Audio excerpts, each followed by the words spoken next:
What more can you tell us about this reporting from the Wall Street Journal? It caused a bit of a flutter in markets some hours ago, Joumanna. What do we know? It did. You're right, Anna. It did cause a bit of an uptick in the price of oil when the story dropped a couple of hours ago. Wall Street Journal there citing sources saying that President Trump has decided to keep the U.S. naval blockade going indefinitely. And this is after evaluating a host of different options, including ending the hostilities, walking away, a resumption of hostilities. And he's decided, per this reporting, that the best course of action would be to keep the blockade in place. Now, why is this relevant? Well, over the last couple of days, we have been also talking about the fact that the Iranians have presented their proposal to the U.S.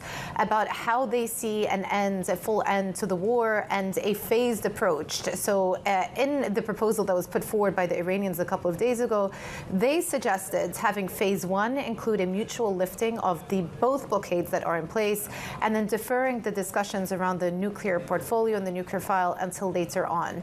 What is emerging, and especially because it's taken some time for us to get an official response out of the White House, is President Trump is clearly evaluating his options here. And yesterday was noteworthy that he did put up a comment suggesting that the Iranians, for their part, are asking the U.S. to lift the blockade.